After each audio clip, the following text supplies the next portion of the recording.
Assalamualaikum warahmatullahi wabarakatuh. Ketemu lagi dengan Haza Aries. Pada video kali ini saya akan berbicara tentang gagal. Satu kata ini ditakuti banyak orang. Banyak orang yang mau berproses tetapi takut memulai, takut melangkah dalam proses itu karena satu kata ini, yaitu kata gagal.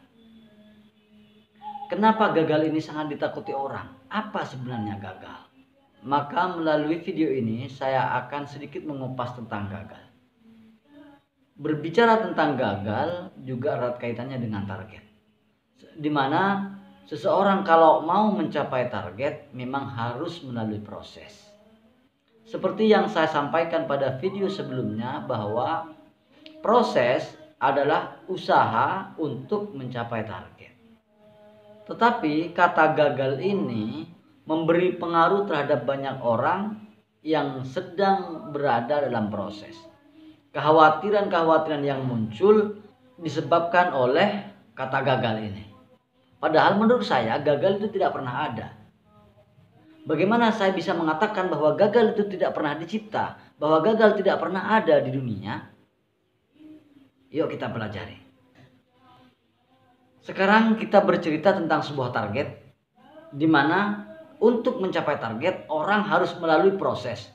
Untuk meraih target orang harus melalui beberapa tahapan proses. Dalam proses itu tentunya pasti ada aral atau rintangan yang berfungsi menurut saya adalah untuk mengukur kekuatan seseorang di dalam berproses menuju target. Rintangan-rintangan yang ada itu adalah berfungsi mengokohkan mental kita, memperkuat mental kita, menguji kekuatan kita, seberapa kuat kita akan mencapai target. Karena mencapai target itu tidak mudah. Karena berada pada target yang kita impikan itu tidak gampang. Kita butuh kekuatan. Beberapa hal yang merintangi kita di dalam berproses menuju target itu adalah bagian dari pengokohan mental kita agar kita betul-betul siap menduduki posisi yang kita targetkan. Selama ini mungkin kita hanya berhayal bahwa kalau kita sudah mencapai target kita akan enak. Kalau kita sudah mencapai apa yang kita impikan, kita akan merasakan nyaman, kita akan merasakan senang. Padahal belum tentu. Menduduki posisi yang kita impikan butuh kekuatan yang sesuai sehingga kita tidak bingung dengan kondisi baru yang kita targetkan itu. Makanya dalam perjalanan berproses menuju target akan ada rintangan-rintangan yang sekali lagi saya katakan bahwa rintangan yang ada itu adalah untuk menguatkan, mempersiapkan mental kita untuk kita duduk pada posisi yang kita targetkan. Nah, pada rintangan yang ada dalam proses ini, banyak orang yang kemudian mundur, banyak orang yang kemudian menyerah, banyak orang yang putus asa.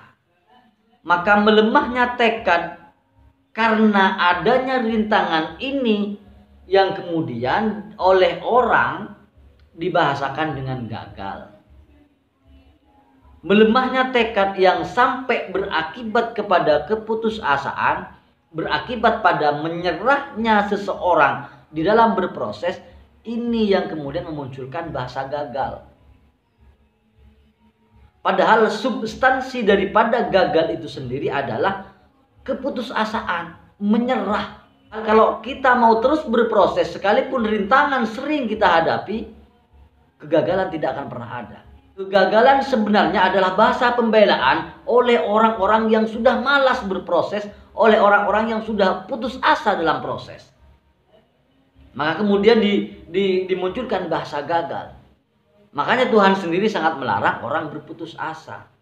Sehingga dengan bahasa pembelaan yang berbunyi gagal ini, orang kadang punya alasan bahwa saya sudah berproses tapi gagal, saya sudah mau melakukan, saya sudah memulai, saya sudah berani memulai tapi gagal. Padahal sebenarnya kalau kita mau meneruskan proses itu, sekalipun kita sudah pernah jatuh, sekalipun kita menghadapi banyak rintangan, kita akan terus.